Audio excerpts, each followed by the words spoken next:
My part of this is really talking about the whole family and not just a specific individual.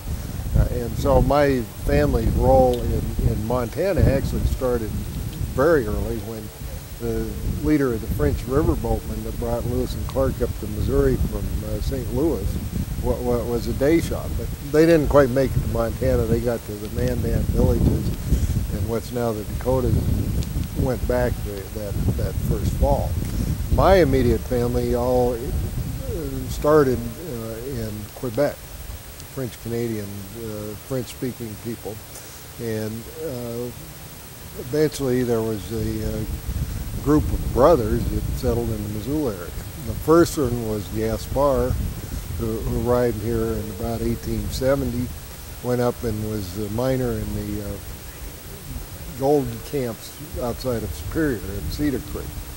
But he didn't find any gold, and after a few months moved up to the Flathead, where he lived with the Indians up there for 6 years, doing livestock raising and trading and that sort of thing. And he must have done fairly well at it, because about 1876 he came to the Missoula Valley and bought a ranch in the Grass Valley area.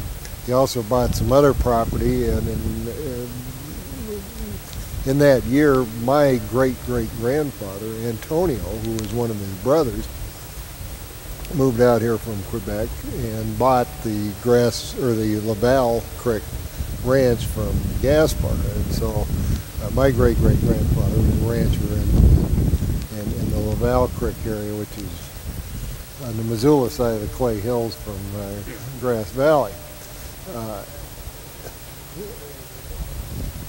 Gaspar married a Sear girl, had a number of children. Antonio, my great-great-grandfather, had already married a woman in Canada by the name of Courtreau, and they had actually several children. And so she moved out 2 years later to join her husband, and brought with her my great-grandfather, who had been born in Canada. About the same time, about 1880, the third brother came out. His name was Joseph. Joseph bought a blacksmith shop, again from Gaspar, on Front Street, the corner of Ryman and Front.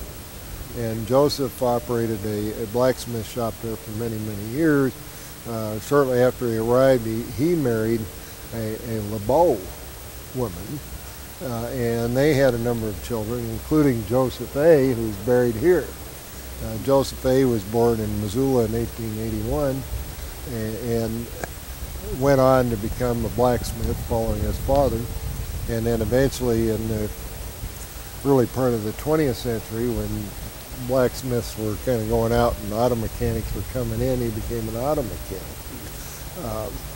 My grandfather continued in ranching, or my great-grandfather continued in ranching, and eventually my grandfather was born here in 1900, one of 13 kids. All of them spoke French, even though they were at this point third generation. Didn't speak English till they went to grade school. The school teachers would have quite a time teaching all these French kids from Frenchtown to speak English, but eventually they did. Gaspar's group was probably the most prosperous of the bunch, and ended up not only in ranching but a lot of business enterprises throughout Missoula. And the whole family has been very active in community affairs, politics, real estate, agriculture, and so forth. What I didn't mention is after the three brothers were all settled here, they sent back to Canada for their parents, who moved to Missoula in 1883. And so my great-great-great-grandparents came to Missoula and are buried here in Missoula.